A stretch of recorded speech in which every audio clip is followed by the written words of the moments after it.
From the Library of Congress in Washington, D.C.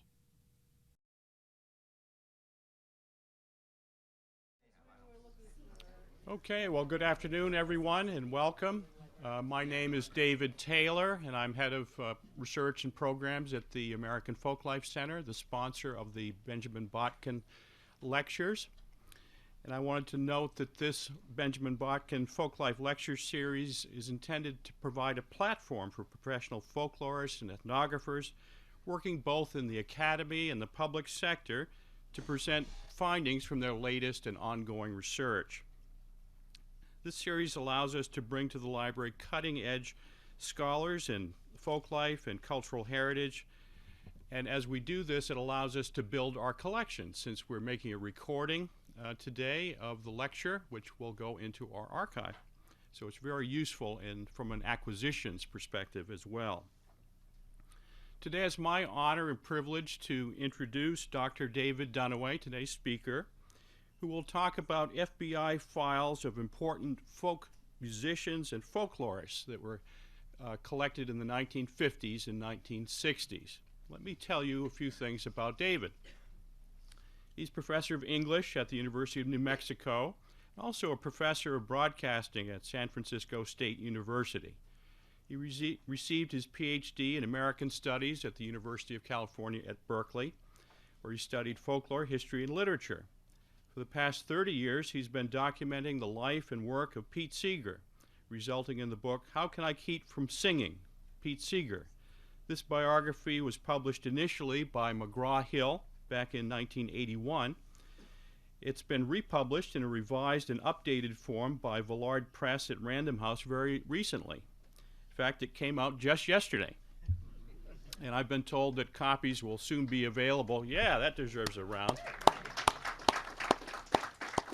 Copies, of course, will be at fine bookstores around the country, including right here in our neighborhood at Trover Bookstore just down the street, so you want to look for that. Dr. Dunaway has also been an important donor of collection materials to our archive at the American Folklife Center, giving us the tapes containing the original interviews that went into his book, among other materials related to his research. In addition to his research on Pete Seeger and writing, Dr. Dunaway has served as a visiting lecturer and Fulbright scholar at universities all around the world. He is the author of a half-dozen volumes of history and biography, specializing in the presentation of folklore, literature, and history via broadcasting. Over the last decade, he has been executive producer of a number of national radio series for Public Radio International, and his reporting appears in NPR's Weekend Edition and All Things Considered. Please join me in welcoming Dr. David Dunaway.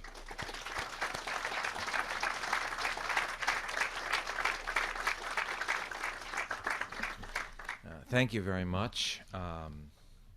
Over the last 5 years, I've benefited from the fine work which Michael Taft and Peggy Bulger, David Taylor, and Todd Harvey have done at the American Folklife Center. I'm deeply grateful for the existence of this, and at times what I want to think of as the courage, and you'll see where courage comes in my talk. After all, this in its earliest incarnation, the Archive of Folksong, is where Pete Seeger had his first real job, where he and Alan Lomax and their dads were launching a folk music revival which would touch on all lives. Joe Hickerson, formerly of the archive, was the first person who invited me to prepare my collection of interviews from the 1970s and 80s for the library. Let me thank him and all the staff for helping me index, transfer, and digitize interviews which are part of the research here. Before I begin, I have a few personal words that I would like to make. We're here on serious business today, though to some it might sound like 50-year-old business. It is unfinished business. And you'll hear a lot of evidence today, and my job is not to bore you to death, but to document. It's not to condemn, but to report.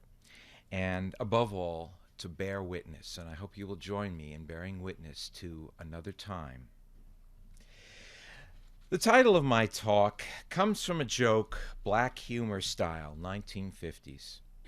One musician says to the other, Hey, did you hear that UAC, the House Committee on Un-American Activities, is after you? They've sent a subpoena. After me? For what? I may have signed a petition or two, but all I do is play the violin. There's your problem. They're accusing you of overthrowing the government by force and violence. My intent today is to reveal in public what I unearthed in a 6-year legal battle with American intelligence services over their files. I call this the Hootenanny Squad, which was pretty much hard at work at an operation I'm going to call Operation Fifth String. It's a story that had its humorous moments in a Gilbert and Sullivan vein, and if you want to laugh or boo or cheer, feel free. Tragic comic is the way I think of it in retrospect. A lot of the background material here comes from the revised edition of my biography, which looks like this, and yes, it was published yesterday, and it's got a lot of material in here. The basic story is this. For over 20 years, the FBI, CIA, and other agencies conducted surveillance on folk musicians and folklorists organizing the folk song revivals of the 1930s and 1960s. As a result of a successful suit under the Freedom of Information Act, it's now possible to reveal the text of that surveillance and how it affected the fields of folklore and oral history. This is a story of men who came in from the cold into hootenannies and union meetings and the havoc they wrought. It's a story of trash covers, of phone taps, of infiltration of informers into the folk song community. As one example to which I'll return, in 1951, the U.S. Senate's Internal Security Subcommittee held hearings to prosecute a popular folk song quartet, the Weavers, for singing. What does it tell us of the U.S. government in the 1940s that they found folk music so subversive? What does it say about the power of music itself to move people, to challenge a government? These are questions which perhaps we'll have time to come back to when I'm done. The originals of the 5,000 pages of intelligence files I declassified, I hope to deposit in the Library of Congress right alongside my collection of more than 120 transcribed, indexed, and digitized interviews on Pete Seeger and his colleagues in America's folk music revivals. This material will be mine for another book, a reflection on the oral history of America's folk music revivals, appearing at the end of 2009 from Oxford University Press. But let me start at the beginning.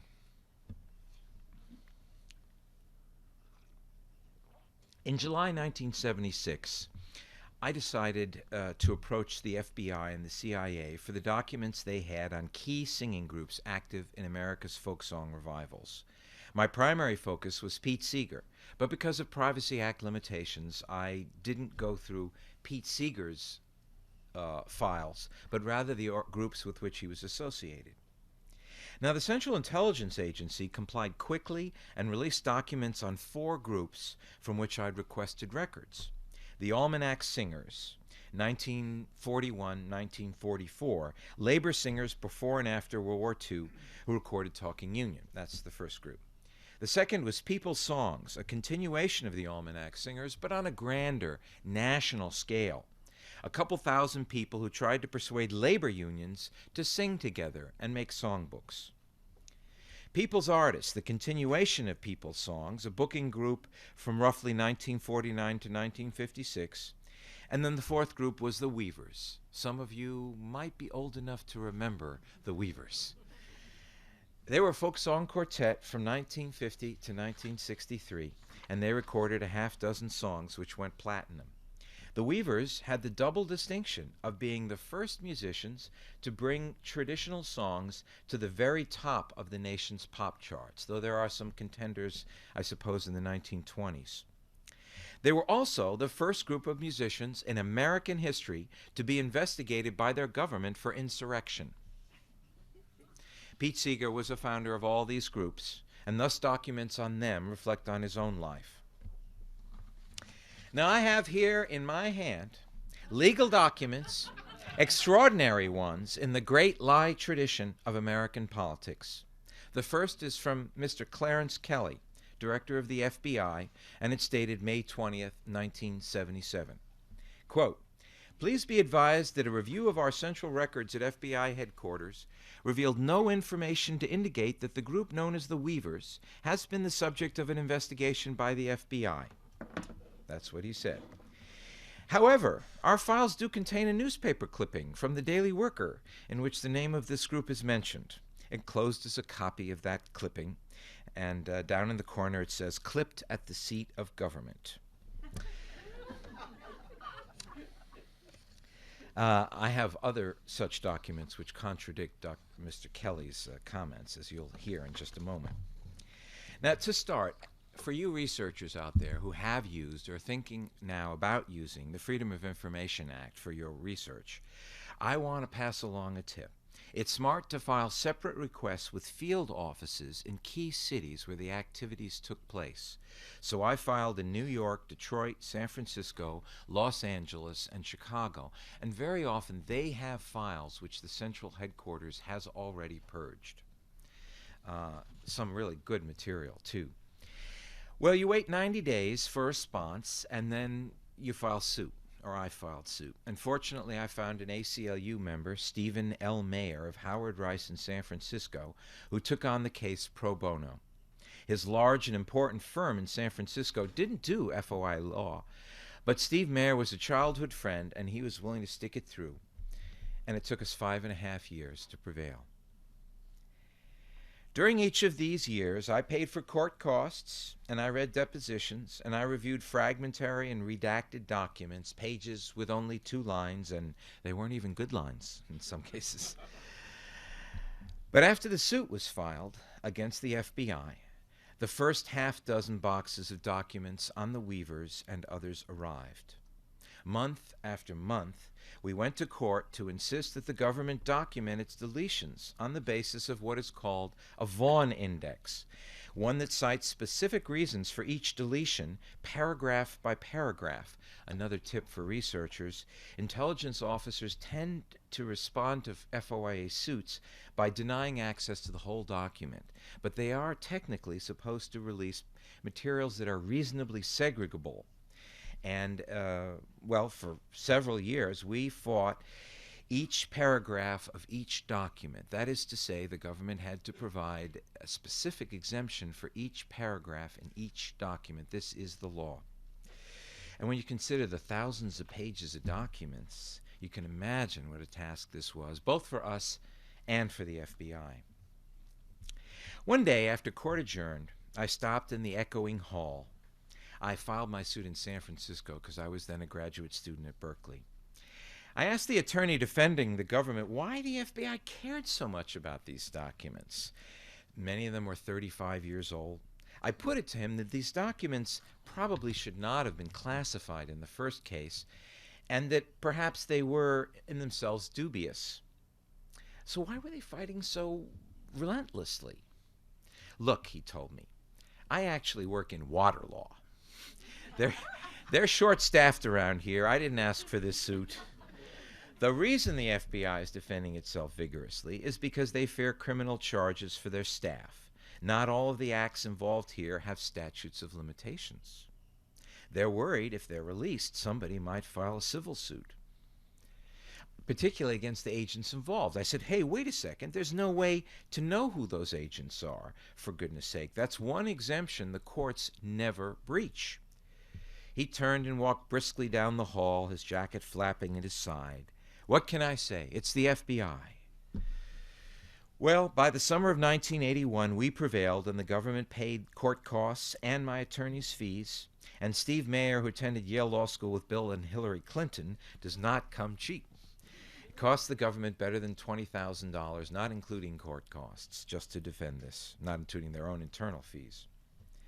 Unfortunately, the government delayed so long that in the first edition of my biography of Pete Seeger, it was published by McGraw-Hill with only a few episodes of the FBI's involvement. More materials found its way into the new edition.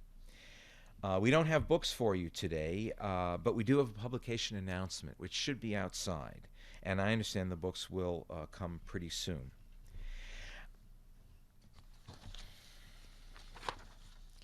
I'm now going to give you the data on which my research has been based. The first mention of Pete Seeger in FBI files comes when this tall, lanky banjo player, whose voice had yet to knit, was in his 22nd year, playing with a labor song group, the Almanac Singers. The group included a dozen musicians: Josh White, Lee Hayes, Sis Cunningham, Woody Guthrie, Gordon Freeson, many more. In fact, so many of them that when they showed up for one gig, the group that hired them said, "Who are you?" And they said, "Well, what do you mean, who are we? We're the Almanac Singers." They said, "But you're not the same Almanac Singers we hired last week." "We don't have groups like them anymore," Arlo Guthrie said. "They rehearsed on stage." The Almanac sang in-your-face topical songs. On a CIA tour in July 1941, they reached San Francisco to sing for the International Longshoremen's Workers Union, Harry Bridges Union. And this is a quote from Pete Seeger. "When we walked down the aisle of a room where 1,000 local members of the Longshoremen's Union were meeting, we could see some of them turning around in surprise and disapproval. What the hell is a bunch of hillbilly singers coming here for? We got work to do." But when we finished singing the Ballad of Harry Bridges for them, the applause was deafening. We walked down the same aisle on our way out, and they slapped Woody on the back so hard they nearly knocked him over. Well, Seeger didn't know it, but among those pounding Woody was an FBI operative. He didn't enjoy the show. In his report, he characterized the almanacs as, quote, "extremely untidy, ragged, and dirty in appearance." Well, and further, the song leading technique that they used did not escape FBI attention. Quote, "After going through the song once, the majority of the audience joined in singing," noted the informant. "They joined in not from their own desire, but were led into it through mass psychology and apathy toward the utter control of the meeting by communist officers and members." And I think there you have a fairly accurate slice of life for the FBI. The FBI took particular exception to one line in the Ballad of Harry Bridges. "The FBI is worried, the bosses, they are scared." Washington sent out 3 communiques warning field officers to watch out for any Almanac Singers in their midst. And from this point on, Pete Seeger's career held great interest for intelligence agencies. After the Pearl Harbor attack and America entered the war, the Almanac Singers were finally singing Beat Hitler songs and sort of on the same side as our government. And overnight, well, within a week, they were national stars, a ragtag bunch who managed to sing on all 4 networks at once. But a few journalists remembered their earlier peace songs before we were in the war, and passed information to the FBI, who in turn stepped up efforts to find the traitors behind the songs for John Doe. Well, various field offices tried to avoid jurisdiction, and the New York office lost. And there, the file labeled, quote, "gramophone records of a seditious nature," unquote, reopened. At this point, a year and a half had passed since the records had been issued. When the FBI finally got into the office of Keynote Records, the manager baldly told them the discs were collector's items. Quote, "Things have changed since these were recorded." Satisfied that subversion had been checked, on April 28, 1943, J. Edgar Hoover wrote the New York office to call off the chase. He was mad, though. The records that had started the investigation were now broken. Quote, "See to it," Hoover sternly noted, quote, "that records are more carefully packed in order that incidents of this type will not reoccur." During the war, it was the Department of the Army who kept an eye and ear on Seeger. They called him a subversive, and they actually kept him from shipping out to the Pacific with his colleagues and bunkmates. I've wondered, what would have happened if Pete Seeger had gone to fight World War II in the company of an all-Southern battalion? Would we now be singing Jimmy Rogers songs? Would we be singing those old Southern hymns that they brought to him? In 1942, on the troop ship to Saipan, the FBI added Seeger's first mention to the House Committee on Un-American Activities. Now, I have to stop here. and say, the government justified many of its deletions on the ground of law enforcement. But in defending their actions, they never specified exactly what laws the almanacs or the weavers, or for that matter any other singer, had broken. And I think it's important to note publicly that in none of these thousands of pages is there an allegation or a finding that any of these singers had committed any illegal or violent action. I do want to play you a little bit of a song, though, that will give you some sense of what the response was to these investigations. Because these responses, people knew about the FBI, they knew about the Central Intelligence Agency, they knew about the interest of these communities, and particularly the investigating committees. And here's a song that was made up to respond to it. It's simply called In Contempt.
This is from an obscure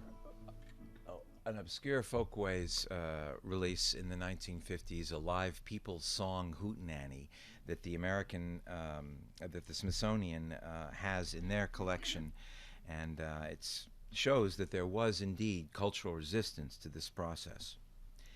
Well, after World War II, Pete Seeger came back from the South Pacific and he wanted to start a national organization. People's Songs officially began on January 31st, 1946 in New York. It was kind of a reunion of the Almanac singers with the idea of making a singing labor movement. It had some initial success. They set up chapters in dozens of cities and included in their sponsors Leonard Bernstein, Mark Blitzstein, Oscar Hammerstein, that's a lot of Steens, Judy Holliday, John Houseman, Burl Ives, Elia Kazan, even humorist Dorothy Parker. But unions in this post-war period proved unresponsive to efforts to prepare union songbooks and getting people to sing at union rallies. The FBI might have had something to do with this. This is speculation, because they had not one but two informants in the group from their very first organizing meeting where Paul Robeson spoke. A few months later, by March 1947, the local offices were filling reports on People's Songs hootenannies with lines like, quote, "They play folk songs where the hoity-toity red intellectuals gather," unquote. In April, the Los Angeles office sent an agent to investigate the West Coast chapter of People's Songs. They discovered the organization was run by one Pete Seeger. The agent had the misfortune to chat with Boots Cassetta, a slim, energetic man, persuasive enough to sell good humor ice cream to Alaskans. Boots managed actually to extract a contribution from the FBI man and thrust in his hand the first People's Songs issue. In May 1947, the Bureau discovered Walter Steele, a man who had the exotic title of Chairman, National Security Committee of the American Coalition of Patriotic, Civic, and Fraternal Societies. And his testimony landed right in the FBI files. What the FBI lacked in accuracy, they made up in bulk. And in the next 2 years, the Bureau compiled 500 pages on People's Songs, including stolen and photocopied documents, phone calls recorded without warrants, infiltration of People's Song's board meetings. In fact, the FBI took People's Songs more seriously than the labor unions or the Communist Party did. And perhaps in its humdrum way, the Bureau was an accurate critic. Its analysts realized more fully than Seeger the limits of song in producing change without a mass social movement. They understood that Seeger sang for red intellectuals rather than a large section of the working class. Yet the FBI concluded that Pete Seeger threatened national security, for his songs nourished radical community. Now, one of the main functions of these FBI investigations was to provide dossiers to Un-American Activities Committee. The first of these, I believe, to investigate People's Songs was the so-called Tenney Committee, the Committee on Un-American Activities in California.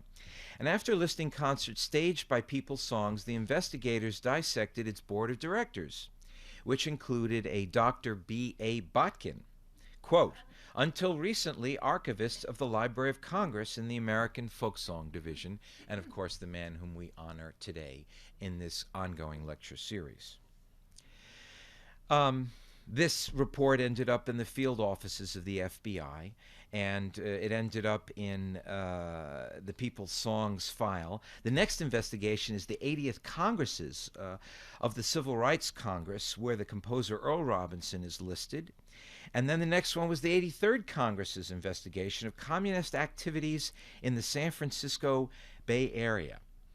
On December 2nd, 1953, they listed a student at Berkeley as the local leader of People's Songs, and who said, well, this is really very much along the lines of some of the things that Burl Ives does, sea shanties.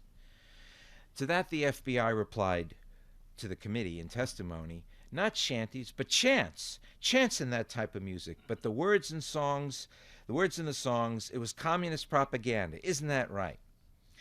He later on went on to cite the People's Songs as following, quote, following the Communist Party line as assiduously as do the people behind the organization.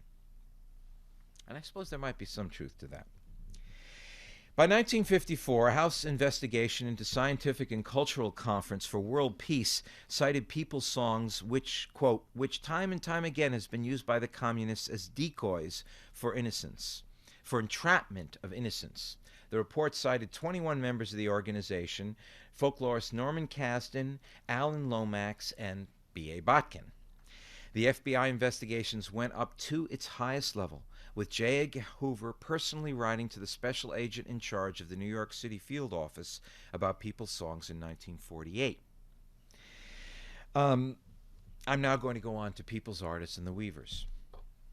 People's Artists was essentially a booking agency, and from July 2nd, 1947 to February 15th, 1957, they were under extensive surveillance by the FBI. For the first 2 years, they spelled Pete Seeger's name S-E-E-G-A-R. They still hadn't gotten that right.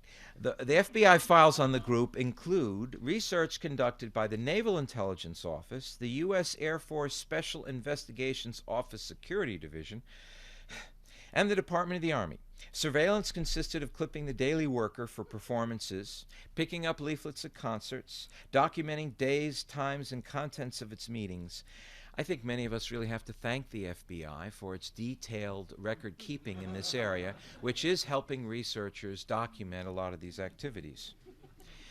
On April 30th, 1951, a confidential informant observed a contract, I guess that's in quotes, between People's Artists and the Communist Party's preparation for May Day. July 21st, 1952, a phone tap overheard Irwin Silber discussing a caravan for defense of a political prisoner, Roosevelt Ward. By November 1952, People's Artists had at least one and possibly two members of the FBI or informants for the FBI on their board of directors. Not December 7th, 1953, J. Edgar Hoover himself telegraphed the FBI's liaison in Ottawa to mention that a Canadian bookstore had been found selling records from People's Artists. Immediately, the Quebec government closed down the bookstore. By November 1954, they stole and photocopied documents from People's Artists on contracts and bookings.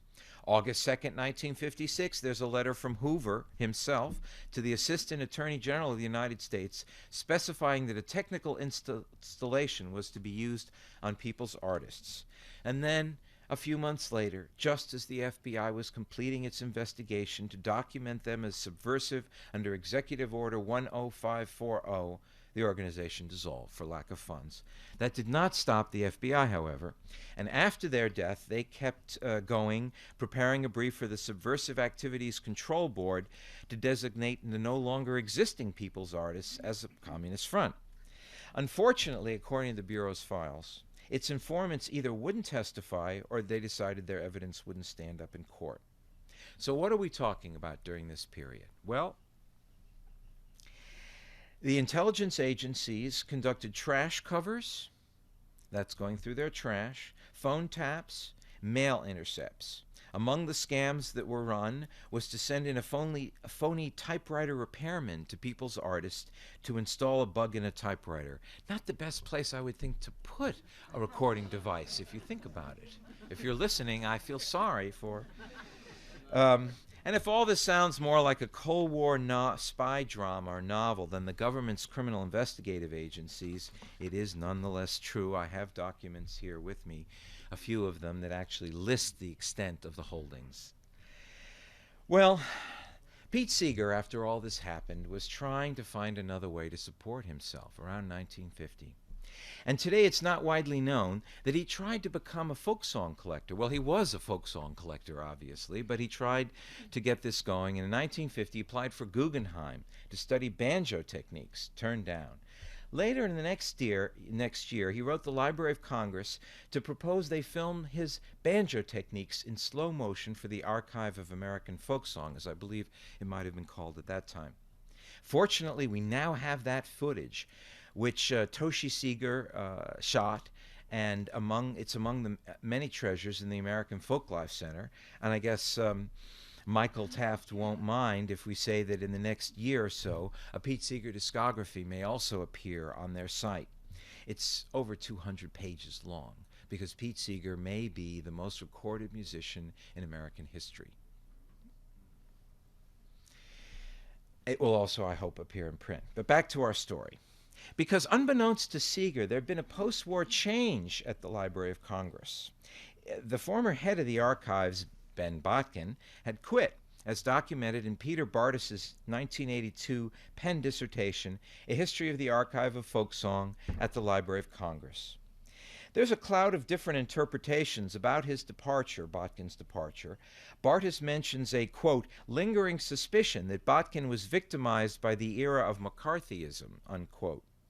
Ray Corson, Botkin's assistant, suggested that the blacklist played a part in Botkin's decision to leave. A folklorist at the 2007 AFS meeting suggested that his dismissal from the Library of Congress raised the issue of anti-Semitism at that time.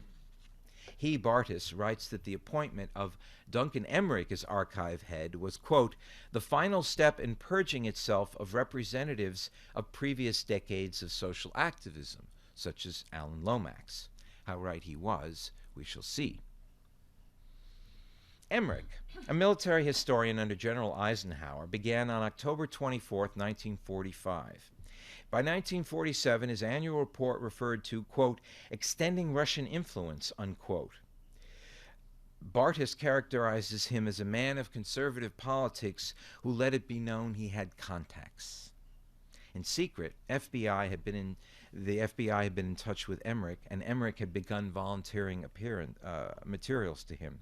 As soon as People's Songs ended, he handed the Bureau his file of complimentary copies of the Bulletin. I hope you guys got it back, by the way, at some point. Next, he turned over Pete Seeger's letter to them. He told the FBI of his alarm, and these are from FBI documents, quote, at the efforts of communists and communist sympathizers to infiltrate and gain control of folk singing, unquote. Emmerich worried that these singers, quote, might be unpatriotic, unquote. Eventually he wrote Seeger, quote, regretting, unquote, that he had no resources to spare to assist him in his folk song collecting efforts. Pete Seeger had to find some other way to make a living. Well, many of you know how the story goes from there. As a last resort, faute de mieux, the French say, he and some friends started singing in a nightclub, and the world found them. The Weavers were America's most popular singing group in the 1950s. Goodnight, Irene, Tsena Tsena, So Long It's Been Good to Know Ya. These were heard all over the United States. They played the country's fanciest nightclubs. At one point, they were promised their own weekly television show, sponsored by Van Camp's Pork and Beans. When the blacklist occurred, the show was canceled, but the singers got to keep their complimentary case of beans. They needed them. Nobody was paying them beans for their singing.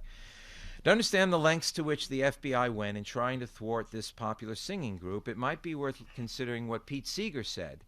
A lot of people on the left as on the right were convinced that there was going to be a full-scale war between the Soviet Union and the United States of America, and that in order to prosecute this war, the American ruling class would have to call for a dictator, whether McCarthy or someone else. And it's also appropriate to mention that this is the same period in which detention camps, preventive detention camps, were opened in Pennsylvania for American liberals and communist sympathizers, as they called them. I don't know where they are now. But even the astonishing success of the Weavers would not suffice to stop them. Them being, in this case, the FBI. Harvey Matusow, on June 16, 1950, suggested to the FBI that the Weavers weren't maybe doing anything wrong, but the FBI should keep an eye on them. Well, the Bureau needed no such prompting. They already had a file on the Weavers before the Weavers had the name the Weavers. Army intelligence reports, and particularly files from Counterattack. I don't know whether you know that name, Counterattack, but in 1950 you would have. Founded by 3 ex-FBI agents who hinted of access to confidential files, Counterattack was half gossip, half conspiracy newsletter, the FBI's unofficial leak. In the 1950s, of course, anti-communism was big business. Senate and House committees flew in ex-communist consultants paying by the day to stretch out testimony. At $24 per subscriber, Counterattack grossed $100,000 a year. That was money in those days. The editors also operated a clearinghouse, American Business Consultants. That means you could go to them and say, I repent, I regret, here's your money. $5,000 was the going rate in those days. And then they would declare your loyalty was sufficient for you to keep singing. With the help of Counterattack, the Bureau scored a whole series of direct hits on the Weavers. First, a scheduled spot on the Dave Garroway show melted away.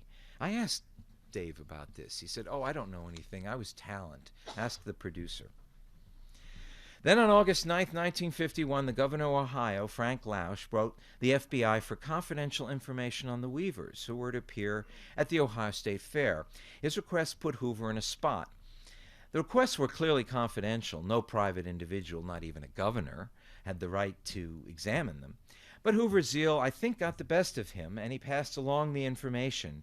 The Weavers were canceled so fast there wasn't time to take their name out of the program. They had no idea what happened. But when they reached Ohio, they were tailed everywhere they went. When they rehearsed in hotel rooms, they were warned not to close the doors for fear the vice squad would come in. There were 3 guys and a woman. Of course, I should say their names. Ronnie Gilbert was the woman, Fred Hellerman, Lee Hayes, and Pete Seeger. And then they had various other incarnations later on. Lausch promised Hoover not to reveal where he got his facts, and then he sent them off to some reporters that he knew. Frederick Waltman of the New York World Telegram published an expose of the Weavers, and they came down to their from rehearsing in their hotel room one day and discovered these headlines front all across the papers: Weavers declare as Reds. Can you imagine? It's like out of the 1940s when they walk downstairs and they see your name on the front page of the paper. It really happened to them, Ronnie Gilbert told me. And this is from the FBI's deposition to me. In August 1951, an internal security investigation was begun on the Weavers to determine whether the organization was in fact communist-dominated or influenced, and whether or not the Department of Justice should term it subversive. The investigation also served to determine if the organization or any of its members were in possible violation of one or more of the following statutes. Title 18, U.S. Code 2383, Rebellion or Insurrection. Title 18, U.S. Code 2384, Seditious Conspiracy. Title 18, U.S. Code, Section 2385, advocating the overthrow of the government, and they threw in the Internal Security Act of 1950 for good measure. Well, the FBI's interest in folk music did not stop here. The Bureau recruited informants, including some who went on to small and large careers in folk music. The Bureau would approach a singer known to be on the outs with people's songs, somebody who wouldn't do benefits, or mistook political criticism for censorship. The agent would appeal to the individual's patriotism, to his, quote, good reputation, unquote, and occasionally to private information at their disposal. The FBI had everything: the date the subject's father Americanized his name, the informer's fear that his name would be made public. Then there were, of course, the many volunteers that were placed in there. Now I'd like to tell you a story before I conclude. A short little story here, I guess. It's the day I won my suit, and the documents are released. My attorney sent over a courier to pick up the boxes of documents which the FBI provided to the judge to review in camera. Now, judges receive these files uncensored so they can evaluate the exemptions. The clerk of our district court, though, was new, and he was green. When the courier arrived, he handed them all the files.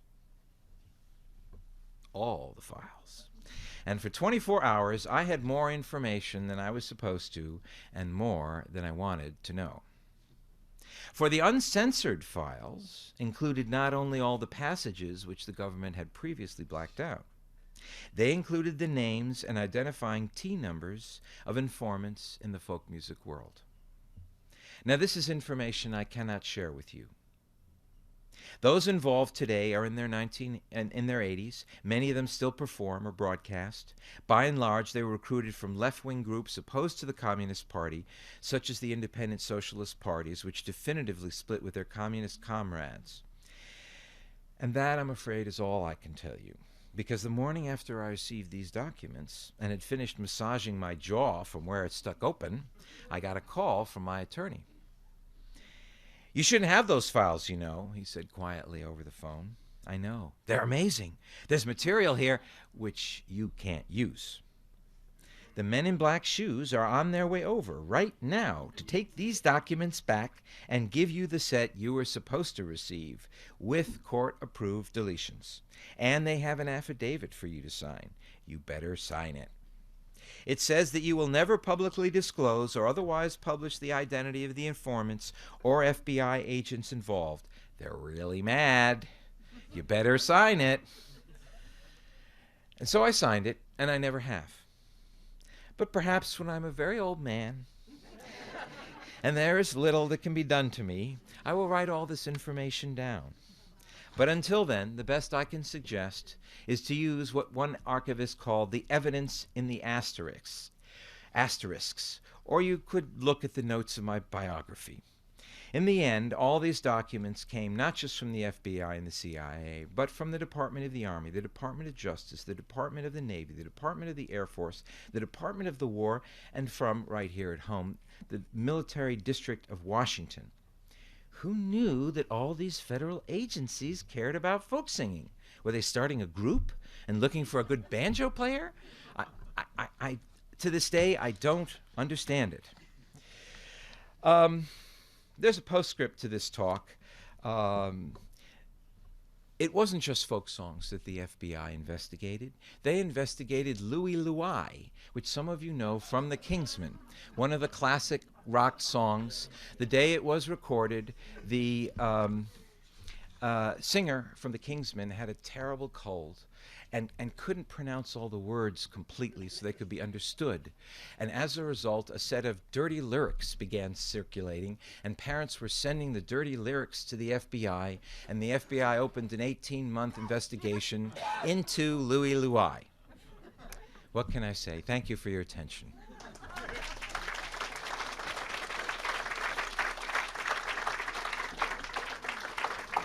If you have any questions or comments.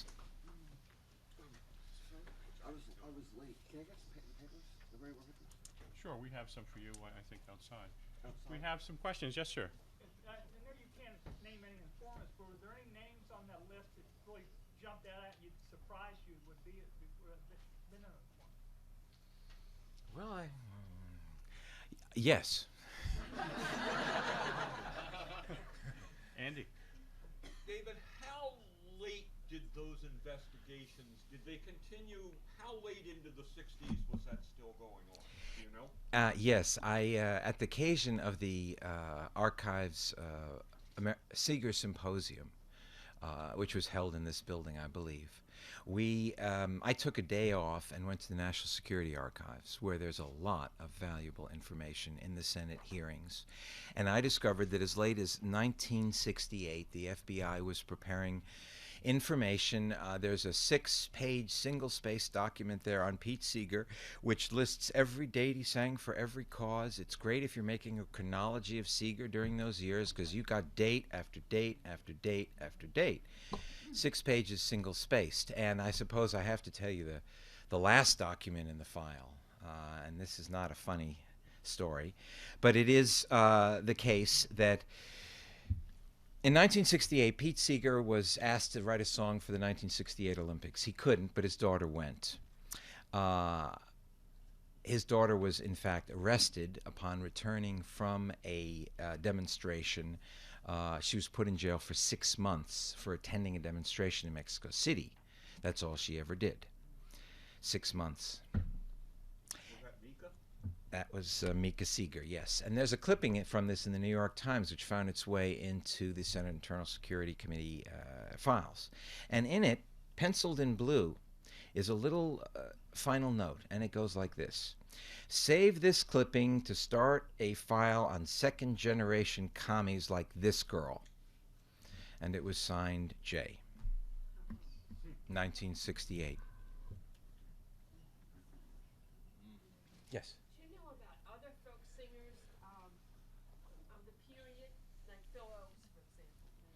Well, of course, Phil Oakes came on a little later in the scene, and Phil Oakes is deceased, and that means, of course, that Privacy Act exemptions no longer apply, and a researcher could go through this identical process for Phil Oakes or anyone else. There are a lot of important documents yet in FBI files. I would certainly go field office route as well. Did any of the investigations or recruiting come into the Library of Congress? Well, they started from the Library of Congress in the instances that I've mentioned. I don't know. I wasn't, of course, at the Library of Congress. In some case, I wasn't born when these documents were generated. I don't know the extent of other forms of cooperation from this institution. But I suppose the Library of Congress has an FBI file, and you could perhaps ask for that. And I don't want to restrict this to the FBI or to target the FBI unfairly. They were part of, obviously, a coalition of agencies who were doing this kind of work. Is there any connection between the anti-war movement and whether or not the CIA and the FBI were involved in this? Because I find it very strange that the last evidence you have is 1968.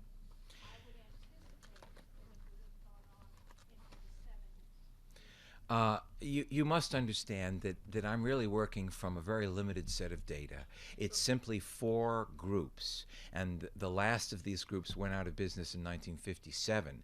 So the fact that they're still chasing them down and filing material 11 years later suggests that the FBI was long on follow-up. And I would suspect that during the anti-war years, there was, of course, this famous program called COINTELPRO, which did engage anti-war activists for sure. And again, this is something that I have to leave to another researcher to take care of. Well, thank you very much. This is, as I say, tragicomic, but I appreciate your coming.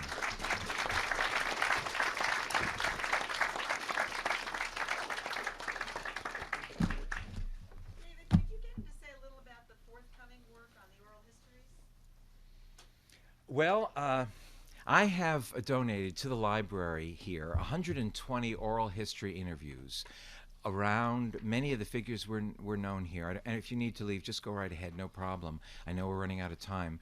And I'm going to mine these for a volume. We don't have a title for it yet. Tentatively, Folk Music More Than a Song, but it will be from Oxford. It will be at the end of 2009. And it will look chronologically at the what I consider 3 folk music revivals, 30s, 40s, 50s, 60s, and now what Rolling Stone recently called the YouTube folk revival. Okay, thanks everybody. Here are these.